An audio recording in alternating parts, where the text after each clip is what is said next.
नमस्कार, मैं अशोक कुमार पांडे और स्वागत है आपका टीसीएच पर। यह वीडियो मैं देख रहा था और यह वीडियो देखकर मैं सोच रहा था कि हमारे प्रधानमंत्री नरेंद्र मोदी यूएई के राष्ट्रपति शेख मोहम्मद बिन जायद अल नाहयान से जितनी मोहब्बत दिखा रहे हैं, जितने प्यार से गले मिल रहे हैं, स्लो मोशन में देखिए इसको, जितने प्यार से गले मिल रहे हैं, उनके चेहरे का भाव देखिए, बिल्कुल ऐसा लग रहा है कि बिछड़े हुए भाई से मिल गए हैं बहुत दिनों के बाद।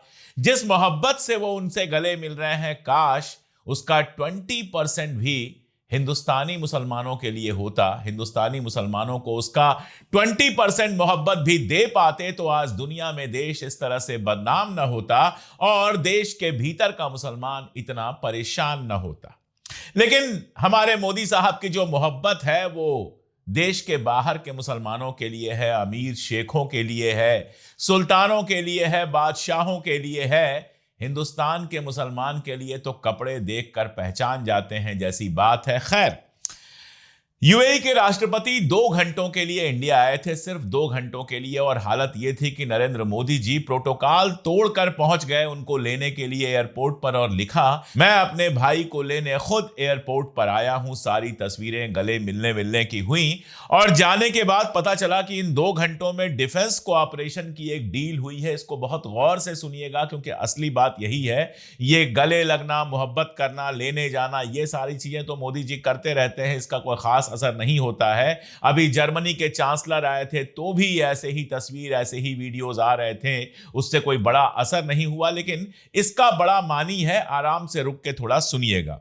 डिफेंस कोऑपरेशन डील हुई है, यानी रक्षा के क्षेत्र में, डिफेंस के क्षेत्र में दोनों मुल्कों के बीच में कोऑपरेशन होगा, ये डील हुई है। इसमें इनोवेशन और काउंटर टेररिज्म यानी कि जो आतंकवाद है उसके मुकाबले का ये सारा कुछ ट्रेनिंग या ये सारा कुछ डील हुई है यूएई और भारत के बीच में।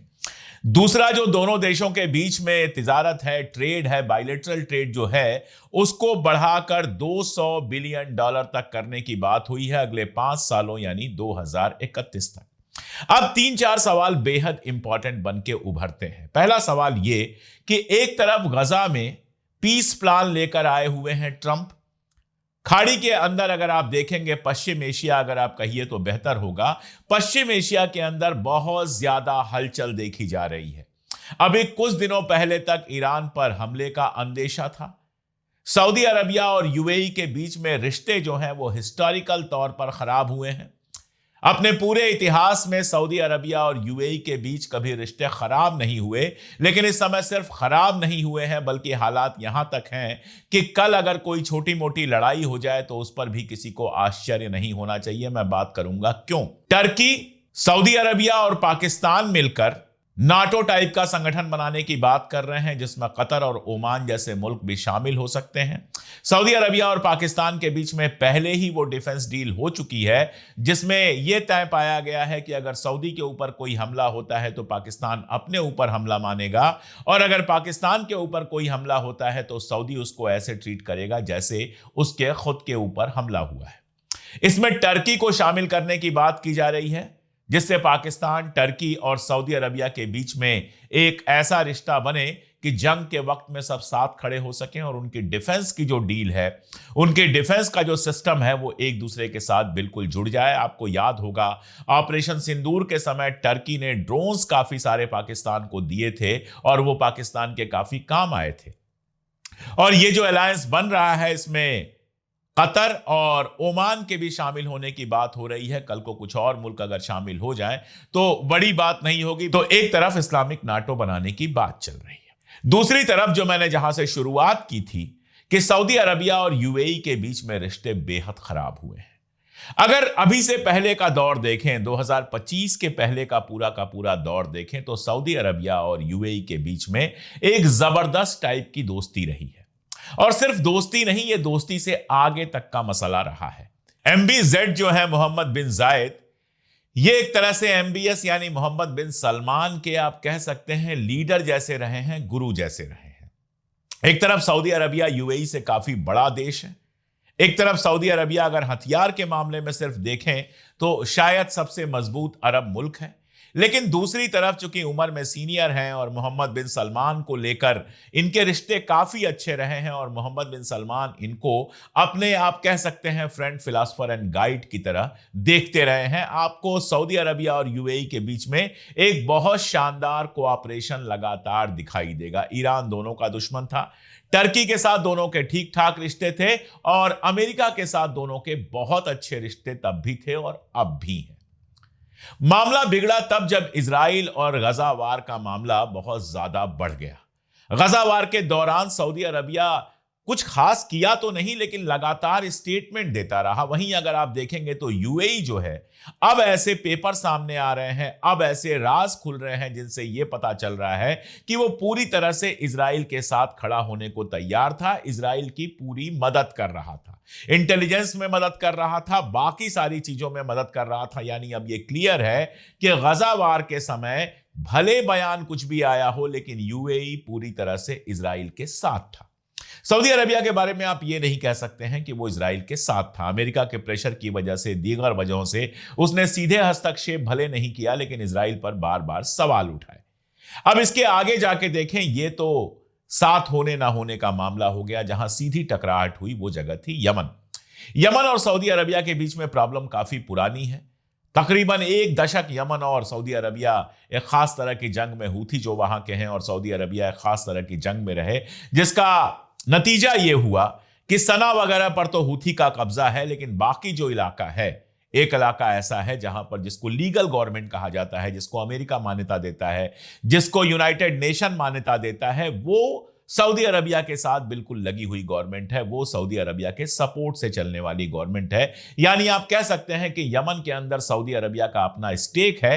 एक हिस्से पे हूथी का कब्जा है और दूसरा हिस्सा जो है वो सऊदी अरबिया का दोस्त आप कह सकते हैं एडमिनिस्ट्रेशन है, या आप कह सकते हैं कि सऊदी अरबिया से बिल्कुल जुड़ा हुआ एडमिनिस्ट्रेशन है, जिसको सऊदी अरबिया पैसे से, हथियार से, हर तरह से मदद करता है। अब हुआ यह कि यमन के अंदर एक नई फोर्स डेवलप हुई, एक नई मिलिशिया डेवलप हुई जो हूथी के भी खिलाफ थी और जो वहां का एडमिनिस्ट्रेशन है, सऊदी अरबिया सपोर्टेड एडमिनिस्ट्रेशन है, उसके भी खिलाफ थी।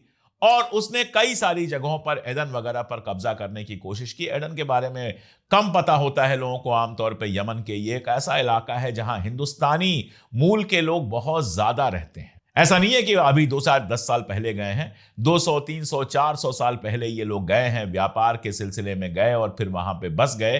तो आपको जो गुजराती कम्युनिटी से गए हुए लोग वहां मिलेंगे और भी लोग वहां पे मिलेंगे। तो वो एक एडन एक ऐसा इलाका है जहां हिंदुस्तानी लोग काफी हैं। वहां के कल्चर पर, वहां के खाने पर, जो वहां का सबसे प्रसिद्ध खाना है वो भी बिरयानी के काफी करीब है। खैर वो उस पर कभी अलग से बात हो जाएगी। लेकिन उन इलाकों में कब्जा होना शुरू हुआ एक ऐसी मिलिशिया का जिसको सऊदी अरब और इजराइल सपोर्ट कर रहे थे। इसका मतलब क्या था? इसका मतलब यह था कि अगर वो सक्सेसफुल हो जाते तो यमन में मिलिशिया हूथी होती एक तरफ, जिसका सना और बाकी सारी जगहों पर कब्जा है। दूसरे इलाके में, छोटे से इलाके में गवर्नमेंट होती सऊदी अरबिया सपोर्टेड, और उस गवर्नमेंट के लिए बड़ा खतरा बनता वो मिलिशिया जिसको खड़ा किया था यूएई ने और इजराइल ने। और वो सऊदी अरब के लिए बड़ा खतरा बन सकता था। सऊदी अरब बिल्कुल नहीं चाहता था कि उसके पड़ोस में इजराइल का एक मामला खड़ा हो, इजराइल की एक मिलिशिया खड़ी हो। और आप देखते हैं कि 10 सालों तक यूएई ने चुपचाप जो वहां पर पूरा स्ट्रक्चर खड़ा किया था, 5 दिनों के अंदर सऊदी अरबिया ने उस पूरे स्ट्रक्चर को खत्म कर दिया और अब वो मिलिशिया ही डिसबैन हो चुका है, खत्म हो चुका है, मट चुका है। अब उस मिलिशिया का वजूद नहीं है। यही काम हुआ सूडान के अंदर। अगर सूडान में आप देखें तो सूडान में लगातार सिविल वार चल रहा है और सिविल वार में जो दूसरा पक्ष है, यानी जो वहां की गवर्नमेंट है, लीगल गवर्नमेंट है, उसको उखाड़ने के लिए जो मिलिशिया काम कर रही है आरएसएफ, ये आरएसएफ जो है इसको पूरी तरह से अबू धाबी यानी कि यूएई सपोर्ट कर रहा है।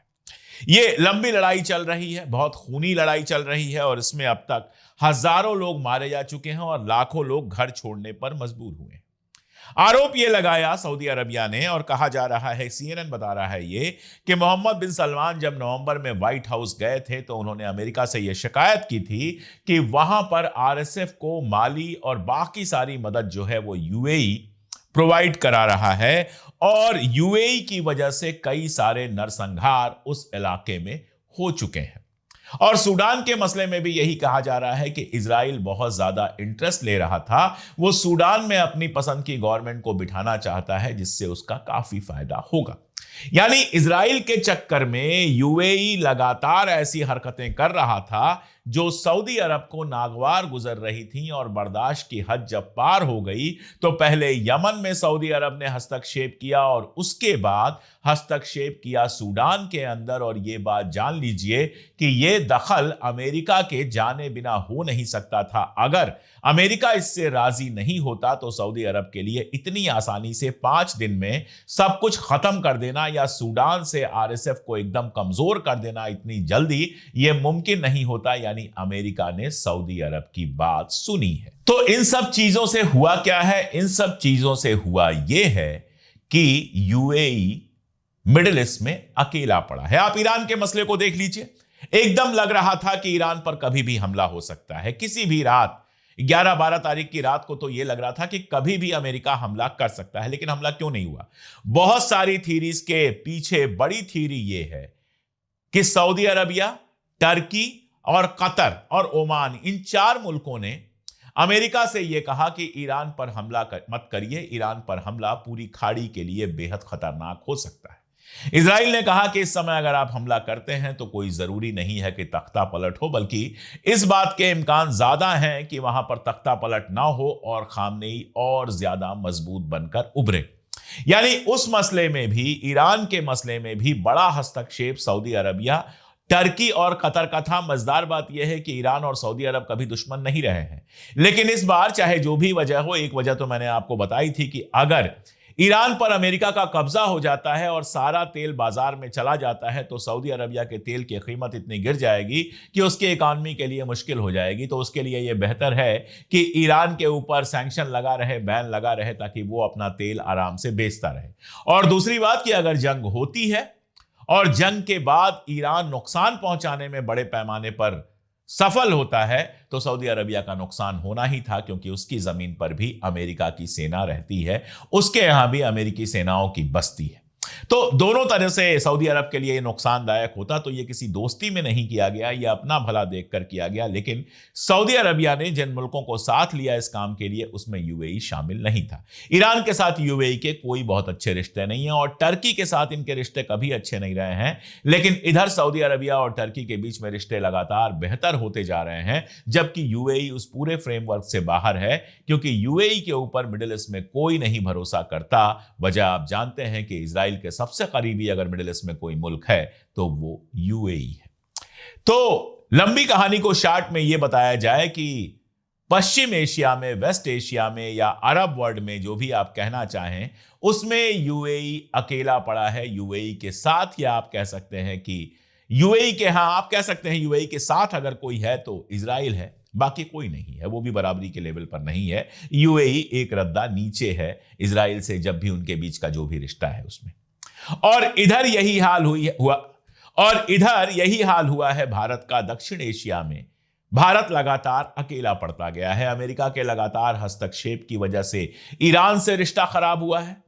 अभी आप जानते हैं पेजेश्कियन जो है वो आए थे और पाकिस्तान आए थे, वो पाकिस्तान के राष्ट्रपति वगैरह से उनकी मुलाकात हुई, प्रधानमंत्री से, लेकिन भारत नहीं आए, पाकिस्तान से ही वो लौट गए। बहुत सीधी सी बात है कि भारत से कोई खास उम्मीद उनको नहीं थी कि अगर अमेरिका हमला करता है, जब इजराइल की 12 रोजा जंग में भारत ने कुछ नहीं कहा तो अमेरिका के खिलाफ भारत क्या ही कहता। और अमेरिका से बातचीत करने के लिए या अमेरिका से कुछ तालमेल करने के लिए उनको पाकिस्तान भारत की तुलना में बेहतर लगा। अब आप समझ सकते हैं।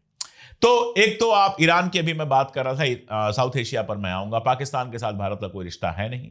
नेपाल लगातार, नेपाल की वैसे भी, नेपाल एक बहुत शानदार देश है, लेकिन कोई स्ट्रेटजिक या आर्मी वैल्यू ऐसी नहीं है जिससे भारत को कोई फायदा हो सके। और उसके बावजूद नेपाल लगातार चाइना के पास गया है, बांग्लादेश चाइना के पास गया है, बांग्लादेश से लगातार धमकियां आ रही हैं, वीजा देना बंद है और रिश्ते अपने लोवेस्ट स्टेप पर हैं। श्रीलंका के साथ बस हमारे रिश्ते हैं, कोई बुरे रिश्ते नहीं हैं, लेकिन श्रीलंका के रिश्ते चाइना से ज्यादा बेहतर हैं। मालदीव वगैरह की बात ही छोड़ देते हैं। तो एक तरह से आप साउथ एशिया में अकेले पड़े हैं। अमेरिका के कहने पर आप चाबहार से बाहर आए तो ईरान से रिश्ते खराब होने ही हैं। अमेरिका के कहने पर आपने रशिया से तेल खरीदना कम किया तो मैंने आपको वो बयान दिखाया था पुतिन का, जिसमें वो कह रहे हैं कि साउथ एशिया में हम बांग्लादेश, नेपाल, मालदीव और श्रीलंका जैसे देशों से रिश्ता बढ़ा रहे हैं। यानी सीधी सी बात है कि हिंदुस्तान के साथ रिश्ता अब वैसा नहीं रह गया जैसा था। 4 रोजा जंग जो हुई, जिसको ऑपरेशन सिंदूर कहा गया, उसमें भारत ने यह एहसास किया कि उसके साथ कोई खड़ा नहीं है। अमेरिका तो नहीं खड़ा है। ट्रंप तो जब चाहता है, जैसे चाहता है, बेइज्जत कर देता है और मोदी जी खामोश रहते हैं, कोई जवाब नहीं दे पाते हैं। ऐसे में क्या ये दो ऐसे लोगों का मिलन है जो अपने अपने इलाके में अकेले पड़ गए हैं, अपने अपने खित्ते में अकेले पड़ गए हैं, और दोनों के बीच अगर कोई कॉमनैलिटी है तो वो ये है कि एमबीजेड के राज में सऊदी अरबिया इजराइल के बेहद करीब गया है। इतना करीब गया है कि अपने ही अरब मुल्कों को दुश्मन बना लिया है। इतना करीब गया है कि गजा में अरबों का जेनोसाइड चल रहा था और यूएई इजराइल को सपोर्ट कर रहा था पूरी तरह से। और दूसरी तरफ भारत भी लगातार अपना ट्रेडिशनल रास्ता छोड़ के, जिसमें अरब देशों के साथ हमारा बेहतर रिश्ता रहा है, जिसकी वजह से मसला कश्मीर पर कभी पाकिस्तान को इस्लामिक मुल्कों से उस तरह का सपोर्ट नहीं मिल पाया जैसी उसे उम्मीद थी, वो सब छोड़ के रशिया से हमारा ट्रेडिशनली बहुत अच्छा रिश्ता रहा है, उसे किनारे करके अमेरिका से चिपकने के चक्कर में इजराइल के साथ जिस तरह से भारत चिपका है, और बहुत क्लियर है आरएसएस और इजराइल की विचारधारा लगभग एक जैसी है, इसलिए यह चिपकना नेचुरल भी है। तो जिस तरह से आप इजराइल से चिपके हैं, क्या कॉमन फैक्टर यही है कि यूएई और भारत दोनों इजराइल से चिपके हुए हैं और इस चक्कर में सारी दुनिया से अकेले हो गए हैं? या फिर सऊदी अरबिया और पाकिस्तान में जिस तरह का रिश्ता बना है, अभी संयुक्त सैन्य अभ्यास करना जा रहे हैं, नाटो टाइप का मैंने आपको बताया संरचना बनाने जा रहे हैं, इसमें टर्की भी शामिल हो सकता है, कतर भी शामिल हो सकता है, क्या उस समय सऊदी अरबिया को भारत ने यह चेतावनी दी है एक तरह से कि अगर आप पाकिस्तान के साथ इतना करीबी रिश्ता बनाएंगे तो हम यूएई के साथ इतना ही अच्छा रिश्ता बना लेंगे? लेकिन अगर ऐसा है तो सवाल यह है कि क्या यूएई के ऊपर इतना भरोसा कर सकते हैं? कहा जाता है कि अंत में आदमी अपनों की तरफ ही जाता है, तो कहीं ऐसा ना हो कि यूएई अमेरिका या किसी और दबाव में फिर से सऊदी अरबिया के साथ अच्छे रिश्ते बना ले, फिर आपका क्या होगा? और एक जो पूरे अरब वर्ल्ड में चर्चा चल रही है, अंदर चर्चा चल रही है, अखबारों में कभी कभी दिख जाती है कि एमबीएस का असल प्लान यह है कि यूएई जो यूनाइटेड अरब अमीरात्स है, जिसमें कई अमीरात्स हैं, मेरे ख्याल से 6 हैं, उनमें से किसी दूसरे अमीर को राष्ट्रपति की गद्दी पर बिठाना चाहता है, एमबीजेड को किनारे लगाकर। अगर उसमें वो सफल हो गया और यूएई के राष्ट्रपति जो बदल गए वो फिर से सऊदी अरबिया के करीब चले गए, तो फिर आपका क्या होगा? ये सवाल हैं और हजारों सवाल हैं। लेकिन आजकल हमारी जो डिप्लोमेसी होती है वो ट्विटर, फेसबुक, सोशल मीडिया के लिए होती है, वो मोदी भक्तों के लिए होती है कि फोटो दिखा के कह सकें कि देखो हमारा डंका बज रहा है। लंबा सोचना, गहरा सोचना, ट्रेडिशनल जो हमारी एक डिप्लोमेसी है उसको बनाए रखना, ये सब तो खैर कोई सोच ही नहीं रहा है। इसलिए गले मिलने, हाथ मिलाने, गाड़ी में साथ बैठने, एयरपोर्ट पर जाकर रिसीव करने, इन सब की तस्वीरें देखकर खुश होइए, मन को बहलाइए। बाकी जो है वो तो मैंने आपको बताया ही। आज के लिए इतना ही, बहुत शुक्रिया।